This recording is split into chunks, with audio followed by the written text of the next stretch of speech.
जी बिस्मिल्लाहिर्रहमानिर्रहीम, अस्सलाम वालेकुम। मैं हूं बिलाल अहमद। उम्मीद है आप सब खैरियत से होंगे। शहरी सिंध ख़ास कर कराची के वो पढ़े लिखे नौजवान जिनके पास डिग्रियां मौजूद हैं और वो सरकारी नौकरियों की तलाश में हैं, लेकिन इम्तियाजी सलूक की वजह से उनके लिए सरकारी नौकरियों के दरवाज़े बंद हैं, उन्हीं के मुस्तकबिल से जुड़े एक अहम तरीन केस की समाअत आज सिंध हाई कोर्ट में हुई है।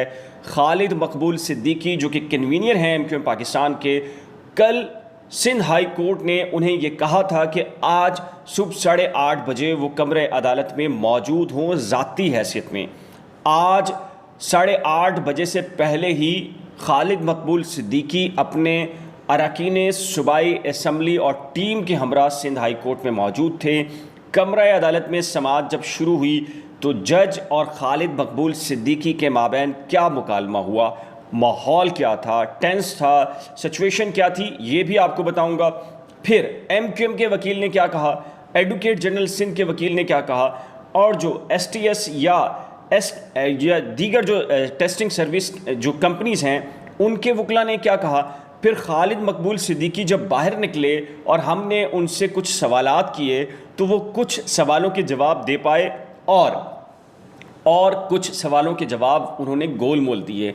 वो कौन से जवाबात थे जो हम चाहते थे उनसे, और उन्होंने उन सवालात का जवाब गोल मोल क्यों दिया, ये भी आपको बताऊंगा। खासी दिलचस्प गुफ्तगू हुई उनसे। तो जी सबसे पहले आपको बता देता हूँ जी, ये जस्टिस करीम खान आगा हैं, इनकी सरबराही में 2 रुकनी बेंच है जिसने आज 21,000 से ज़ायद ऐसी सरकारी नौकरियाँ जो कि शहरी सिंध की मुबैना तौर पर MQM की टीम का मौक़िफ़ है कि शहरी सिंध का ये कोटा है, लेकिन पीपल्स पार्टी माल बनाने के लिए और अपने लोगों को वोट बैंक पक्का करने के लिए उन्हें इन मुलाजमतों पर भर्ती करने जा रही है। और ये टेस्ट IBA कराची के बजाय IBA सक्खर में रखे गए और IBA सक्खर ने एक कंपनी को अरेंज किया जिसका नाम सीबा टेस्टिंग कंपनी है, ख़ुद बनाई, ख़ुद के डायरेक्टर्स उसके सरबराह बन गए। और फिर मज़े की बात ये जो कि तारिक मंसूर MQM के वकील हैं, वो ये कहते हैं कि इसका बैंक अकाउंट भी सेपरेट है और ये सारे के सारा जो मामला है ये मनी लॉन्ड्रिंग का भी है, इसमें सरकारी मुलाजमतों के अंदर बंदर बांट का भी है और इन मुलाजमतों पर दही सिंध के लोगों को भर्ती करके अपना जो वोट बैंक है पीपल्स पार्टी का उसको मजबूत करने का मामला भी है। जैसे ही समाअत शुरू हुई 2 रुकनी बेंच आकर बैठा तो रोस्ट्रम पर जहां MQM के वकील तारिक मंसूर मौजूद थे, उनके साथ बिल्कुल बराबर में खालिद मकबूल सिद्दीकी खड़े हो गए और उनके बराबर में deputy convener governor Naveed Jamil खड़े हो गए और दीगर जो सूबाई असम्बली के अरकान थे वो भी कमरा अदालत में उनके पीछे खड़े हो गए। और इस तरफ अगर कहें तो एडवोकेट जनरल सिंध थे, IBA सक्खर के वकील मुकेश कुमार थे और जो दीगर यानी कहा जाता है जी NTS भी है और career service testing service company भी है, ये इनके वकला भी वहाँ पर खड़े हो गए।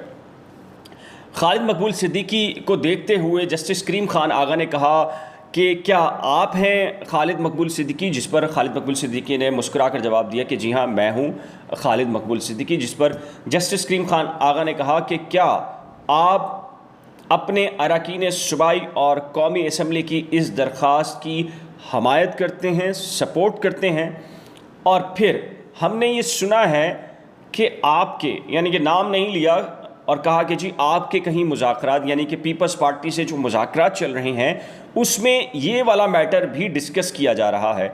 अगर ऐसा है तो हम आपको बता दें कि ये केस अगर मेरिट पर सुनेंगे तो फिर इसको एक मरतबा शुरू हो गया तो वापस नहीं लेने देंगे। तो बताएं आपकी पोजीशन क्या है। जिस पर खालिद मकबूल सिद्दीकी ने कहा कि मैं ये वाज़े कर दूं कि ये केस MQM की जानिब से दायर नहीं हुआ, MQM ने दायर नहीं किया, अलबत्ता अवामी मफाद की खातिर उनके अरकान सूबाई और कौमी असम्बली ने इसको दायर किया है जिसकी वो इखलाकी और भरपूर हमायत करते हैं। लेकिन ये पार्टी का केस नहीं है, यानी कि MQM बतौर पॉलिटिकल जमात इसमें फ़रीक नहीं है, लेकिन वो अपने अरकान और सूबाई या कौमी असम्बली के जो अरकान हैं उनके साथ खड़े हैं, अखलाकी तौर पर भी और वैसे भी, जिस पर जस्टिस करीम खान आगा ने उनका आने पर शुक्रिया अदा किया। और इसके बाद खालिद मकबूल सिद्दीकी जैसे ही बाहर निकले तो हमने उनसे कुछ सवालात किए।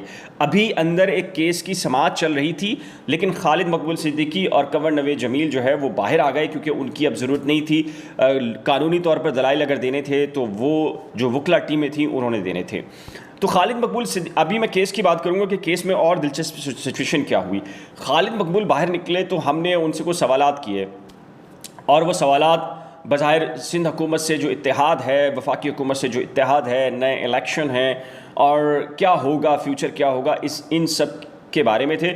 उनके जवाबात अगर सुनने हैं तो इस वीडियो से पहले मैंने वो सवालात और जवाबात के खालिद मकबूल सिद्दीकी से वो वीडियोस अपलोड की हैं। लेकिन मैं आपको बता देता हूँ कि खालिद मकबूल सिद्दीकी क्या कहना चाह रहे थे वो बहुत इंपॉर्टेंट है। जो वो इशारों में कह गए, और उन्होंने ये क्लियर नहीं कहा कि जो इंतखाबात हैं वो कबल अज़ वक्त होंगे या नहीं होंगे, लेकिन उन्होंने ये बात कही थी कि फ्रेश मैंडेट का वक्त आन पहुंचा है, और ये वक्त कब होगा इसकी जानिब उन्होंने इशारा नहीं किया कि ये कब होगा, क्योंकि वो भी ये समझते हैं कि जो शहबाज शरीफ की हुकूमत है ये पायदार उतनी नहीं है जितना कि तसव्वुर किया जाता है कि जी अगस्त 2023 तक ये चल पाएगी। इसलिए उनका व्यू भी यही है कि जी एक नया फ्रेश मैंडेट का वक्त हो गया है, एक नए इलेक्शन होने चाहिए। और साथ ही उन्होंने पेट्रोलियम मसनूआत इमरान खान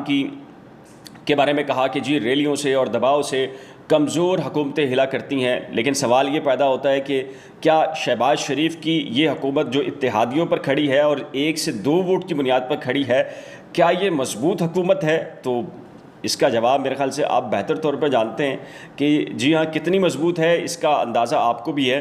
तो ये वो सवालात थे। अच्छा, अंदर अभी केस की समाअत चल रही थी। अंदर क्या हुआ, तारिक मंसूर एडवोकेट को जज साहब ने कहा कि भाई हम इस केस की समाअत को शुरू करेंगे और लंबा इस केस को सुनेंगे, और हम चाहते हैं कि इस केस की समाअत हो, तो आप एक काम कीजिए, आप तैयारी कीजिए, सब लोग तैयारी करें। तो उन्होंने कहा कि हमारी तो तैयारी पहले से मौजूद है।